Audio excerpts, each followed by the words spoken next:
بہت سے لوگوں نے پوچھا ہے کہ جو آپ بتا رہے ہیں وظیفے، ان کے لوگوں کے ایسی سوالات ہیں تو کیا وہ بھی یہ وظیفے پڑھ سکتے ہیں؟ تو میرا خیال ہے آپ ہمیشہ ہی فرماتے ہیں کہ ہاں پڑھ سکتے ہیں، تو یہ ہاں بالکل، ہاں ایسے جو سوالات جو کر رہے ہیں لوگ اور وہی سیم پرابلم آپ کا ہے تو بالکل ان وظیفوں کی عام اجازت ہوتی ہے۔ ٹی وی پہ جو میں وظیفے بتاتا ہوں اس کی عام اجازت ہوتی ہے، خصوصی اجازت لینے کی ضرورت نہیں ہوتی۔ کہ کسی نے یہ پوچھا کہ مجھے عشق رسول کا وظیفہ بتائیں کہ ان سے میری محبت ایسی ہو جائے کہ جو لازوال ہو، کوئی ایسی ترکیب بتا دیں کہ وہ عشق اللہ رسول میں اکبر، آ یہ تو جائے۔ آپ نے بہت زبردست سوال کیا۔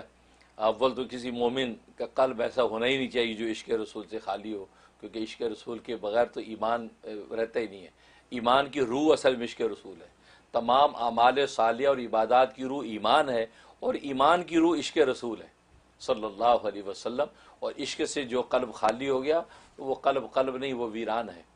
تو اس لیے ہاں وہ الگ بات ہے کہ اس کے مراتب، اس کے اندر جولانی، اس میں وارفتگی، وہ آپ چاہتے ہیں مزید اس کے اندر اضافہ، تو سبحان اللہ، ورنہ نفس عشق رسول اگر کسی قلب میں نہ ہو تو وہاں تو ایمان ہی نہیں ہے، وہ ایمان مردہ ہے۔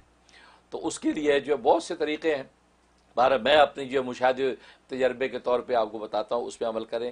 پہلی بات یہ ہے کہ سرکار دو عالم صلی اللہ علیہ وسلم کی سیرت کا مطالعہ کریں۔ آپ جب ان کی سیرت کو مطالعہ کریں گے اور آج کی جو زندگی ہے، یہ لگژری لائف کو اس کے ٹیلی کریں گے، اور آپ کے مجاہدات اور آپ کے ریاستیں اور آپ کی جو تڑپ اور فکر، اس کا مطالعہ بہت ضروری ہے۔ اور عام طور پہ ہم اس سے بالکل بہبہرا، ہمیں اس کی خبر نہیں۔ جب سیرت کا مطالعہ کرتے ہیں تو اب آپ کی محبت دل میں آتی ہے کہ یار سرکار دو عالم صلی اللہ علیہ وسلم مکے سے مدینے کس طرح سفر کر کے گئے۔ ایک حاجی مکے سے مدینے، مدینے سے مکے آتا ہے تو وہ تو ایئر کنڈیشن بس کے اندر آتا ہے یا ٹرین کے اندر آتا ہے، لیکن وہ یہ تصور باندھے کہ یہ جو کالے پہاڑوں کے سلسلے چلے جا رہے ہیں، انہی سلسلوں سے چل کے رسول اللہ صلی اللہ علیہ وسلم مکے پہنچتے تھے، اسی سے مکے سے مدینے کی طرف آتے تھے۔ وہ کیا تپتی دھوپ ہے، کیا تپتی، اور کیا کالے پہاڑ، اور کیا خوفناک مناظر، یار کیا منظر ہوگا۔ طائف کے اندر آپ گئے تو وہاں آپ کی کیا حالت تھی، مکہ کے اندر کیا صورتحال تھی، کس طریقے سے آپ نے 13 سال کی زندگی گزاری۔ تو سیرت کا مطالعہ سب سے اہمیت رکھتا ہے۔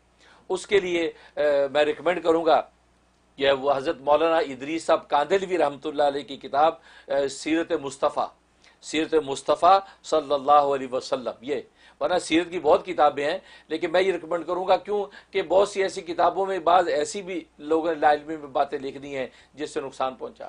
تو یہ سیرت مصطفیٰ صلی اللہ علیہ وسلم کا مطالعہ کریں، یا جو علامہ یہ وہ سلیمان ندوی رحمۃ اللہ علیہ کی کتاب ہے سیرت النبی، سیرت النبی صلی اللہ علیہ وسلم۔ یہ دو کتابیں لاجواب ہیں، ان کا آپ مطالعہ کریں، اور پھر مطالعہ کر کے اس پر غور و فکر کریں کہ رسول اللہ کی زندگی کے شب و روز کیا تھے اور کیسے امت کے لیے تڑپے ہیں، تو آپ کے اندر جو اس کی محبت پیدا ہوگی، عشق اور وارفتگی پیدا ہوگی۔ یہ کریں۔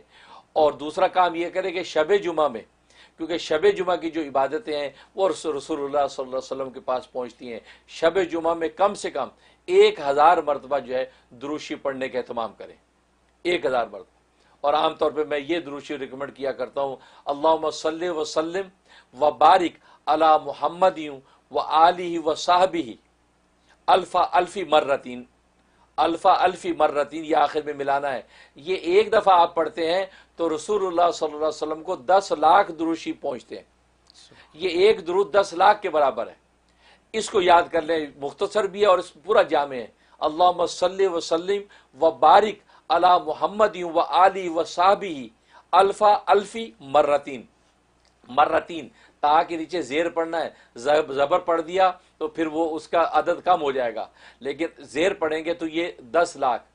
اب اندازہ کریں، اس کی جو 1000 پڑھیں، 1000 نہیں پڑھ سکتے تو 313 یہ پڑھ کے جو ہے وہ رسول اللہ کا عشق مانگیں، اور یہ تحفہ آپ کے دربار میں بھیج دیں۔ یہ 2 عمل شروع کر لیں، انشاءاللہ چند دن میں آپ عشق رسول سے آپ کا قلب منور ہو جائے گا، اور رسول اللہ صلی اللہ علیہ وسلم کی ہو سکتا ہے آپ کو دیدار بھی نصیب ہو جائے۔ اس سے انشاءاللہ آپ عشق رسول میں آگے بڑھ سکتے ہیں۔